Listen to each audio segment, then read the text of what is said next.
It is Thursday. Getting on a little bit late. I had some things I had to take care of this afternoon and make a delivery and several different things I needed to do. So I'm a little bit late getting on, but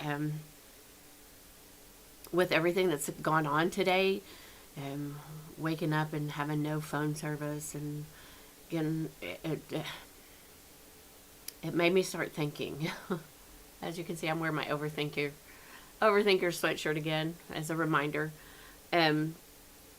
I knew that as soon as I saw that my cell phone wasn't working without Wi-Fi or whatever, because my phone worked this morning, but I was at home and I had Wi-Fi, so my phone was working. But I know there were many that were not. But it made me start thinking of, okay, here we go again. Here comes the conspiracy theories. Here comes the fear. The fear. We're going to, the Russians are coming, the Chinese are coming, the whatever. And I'm not saying that those things may not happen. They may happen. It's a possibility. Anything can happen. But what I got to thinking about is the fear. Because I tend to overthink on those kind of things and let fear take a hold of me. And I don't want to leave my house, and I don't want to do anything. I don't want to go anywhere.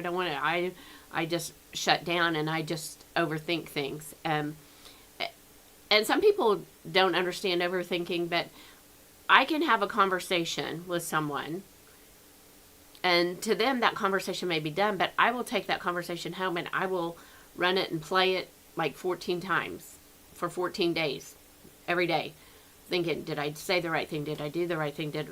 And I overthink it. And when I overthink, a lot of times I always go to the worst possible outcome. So when I was thinking about that this morning, and I was praying, and I was, like, Lord, don't let me get caught up in this. Don't let me get caught up in reading all of the things and all the theories and all of the things, because I do tend to stress myself out. And that's not what he has for me. That's not the abundant life that he has for me. So it's like, Lord, just lead me and guide me and give me the strength that I need. So in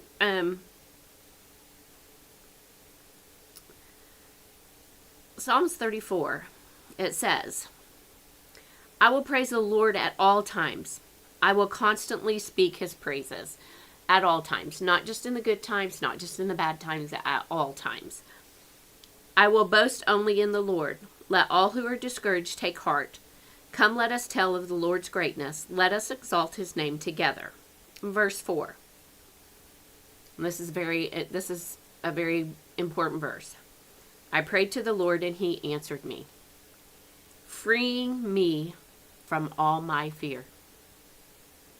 That's what we all need to be doing. Not saying we don't need to be prepared, and not saying we don't need to plan, not saying that. But don't let the fear take hold of you so tightly that you can't be a productive person. That it has you bound up with watching and watching and watching and watching and watching and watching and watching and watching it, because that can get overwhelming. And the things that they show you are a skewed point of some person. May not truly be exactly what's happening. It's somebody's take on that. We talked about that a couple weeks ago in women's meeting. We can all see something. There can be 18 of us and we all see something. We all see the same thing, but there will be 18 versions of what we saw, because we each one concentrate on something different that catches our eye. Like, some of us are very color focused. So if there's a color involved, we're going to focus on that color. The car was red, and that car went here, and that car went there, and we followed that red. We followed that color. Some of us are focused on faces, and we follow a face or whatever. So it's different for everybody. But it says, I prayed to the Lord, and he answered me, freeing me from all my fears. Those who look to him for help will be radiant with joy. No shadow of shame will darken their faces. How many times do people try to shame us? You shouldn't have said that. You shouldn't have done that. You shouldn't look like that. You shouldn't wear that. People try to shame us all the time. But this says, those who look to him for help will be radiant with joy. No shadow of shame will darken their faces. I cried out to the Lord in my suffering, and he heard me. He set me free from all my fears. He set me free. I can't set myself free, can't do it, but he can. He set me free from all my fears. For the angel of the Lord guards all who fear him, and he rescues them. So Psalms 34 tells us he sets us free from our fear. But I can't sit in this chair all day long and be like, oh gosh, they're coming. Oh my goodness, my phone don't work, and this is happening, and that's happening. There was a solar flare, and there was this, and there was that, and this, and that. And we can't sit here. We have to say, Lord, these are the things that are concerning me today. Our cell phone service didn't work. Was it a cyber attack? Was it a solar flare? What was it, Lord? It doesn't matter. Help me not to have fear in that. Help me to walk on in my day and be thankful that I don't have that tie, that hold on me that the phone can sometimes have. Because man alive, we get so attached to that phone that we just panic without it. Not being able to have a phone today was probably pretty nice for a lot of people whose phone rings off the wall all the time. It's probably pretty nice. But we can't just sit and worry about it or have fear. I prayed to the Lord and he answered me, freeing me from all my fears. We have to pray to him, and we have to lay it out to him, and we have to tell him, he knows, but we still need to tell him, Lord, I'm afraid of this, I'm afraid of that, whatever it may be. Help me with my fears, Lord. This world is spinning at a faster rate, it seems like, than it ever has, and things are changing faster than we can keep up with sometimes. But even in that, I cried out to the Lord in my suffering, and he heard me. He set me free from all my fears. And then in verse 17 it says, the Lord hears his people when they call to him for help. He rescues them from all their troubles. The Lord is close to the brokenhearted. He rescues those who are crushed in spirit. He rescues us. He frees us from our fears.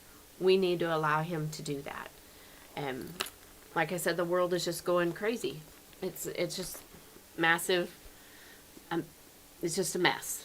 Some days it's just an absolute mess. People are doing things that they normally would not do. They're saying things that they normally would not say because they let fear get them so bound up, or they let anger get them so bound up, or they let jealousy get them so bound up, or they let bitterness get them so bound up, when all we have to do is pray to the Lord, and he's gonna remove those things from us. But we have to pray to him, and we have to give them to him.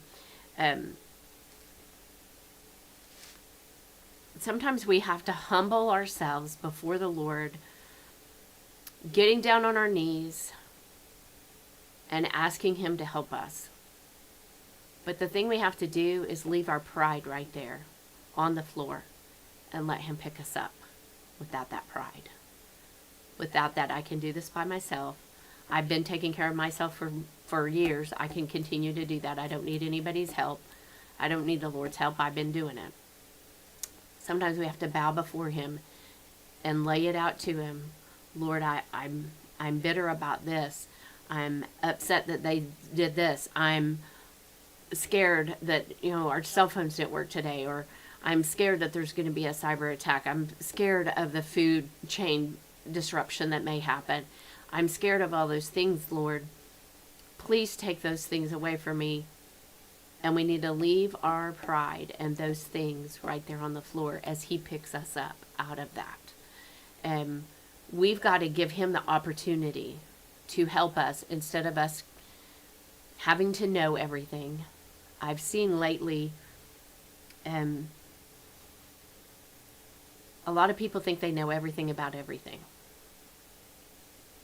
We don't have a clue. We truly don't have a clue. I laugh because somebody will say, well, did you see on the news what they, and I'm like, I don't watch the news. And they're like, you don't watch the news? You don't watch? And I'm like, I am probably one of those people that everybody's like, oh, she's got her head stuck in the sand. She's going to get swallowed alive, and maybe I will. But I know as me, watching the news negatively affects me in a harmful way. So I choose not to. Do I still know the things that are going on? Yes, I will look at what's going on in the world. I do see some things, but I'm not going to get so caught up in it that it hurts me or harms me. And so many people are just so, I've got to know everything. I've got to see everything. I've got to do everything. I'm not like that. There are things that I think the Lord doesn't want me to know, and I'm okay with that. And I'm just going to hang on to him, and I know that he's going to take care of me. And he reveals things to me that I need to know. Because even though I don't watch the news, I'll still catch if you need to know anything, you just go on Facebook. Everybody's just talking about it. Everybody's, and then you can go do your research. I would rather do my research on ways to heal myself, ways to make sure that I'm taking care of myself better, nutrition, exercise. I would rather research things like that because that means more to me. Had this sinus stuff going on for about 6 weeks. I can't get rid of it. And then Oklahoma allergies this past week have been even worse. And I'm like, whew. And I'm very careful because I do, Stella sleeps with me. I like to diffuse essential oils, but I have not been. But I think I'm at the point where Stella's going to have to stay in her cage so I can close my door and I can get some healing in this sinus issue. But that's where I want to concentrate on. And I want to concentrate and research what he has for me and know what he has for me and know that he tells me all I have to do is pray and he will free me from all my fear. And that's what I'm holding on to today. I want to thank everybody that came out last night and helped with youth. I wasn't here last night. I got to spend the evening with my two youngest grandkids, Baylor and Lake. And they kept me on my toes, and I just enjoy them so much. I laugh at them, and we had a good time. And Kelsey sent me a text this morning. Baylor woke up and wanted to know why I wasn't there or if I was there, and that made me feel good. I don't get to see him as often as I'd like, but I know that God has a plan in all of that too. So I hope you guys have a great day. I hope that you're enjoying the nice weather, and come out and join us Sunday 9 and 11. We've been having some amazing services, so come out and join us, and we'd love to have you. I want to thank our sponsors, Dawn and Sheila Ferris, Kim Morris, Gordon and Dee Kennard, Stacy Reese at My Travel Misha, Genesis Home Health, Parco Tax, the Watkins family, and Travis Maddie Holloway. Thank you all so very, very much for your contributions to our social media. Have a great day. I will probably be on late again tomorrow. I have Minnow Club at the school, and so I will go do that in about 11 o'clock tomorrow, so I'll be on a little bit later in the afternoon. I hope you guys have a great day. See you tomorrow.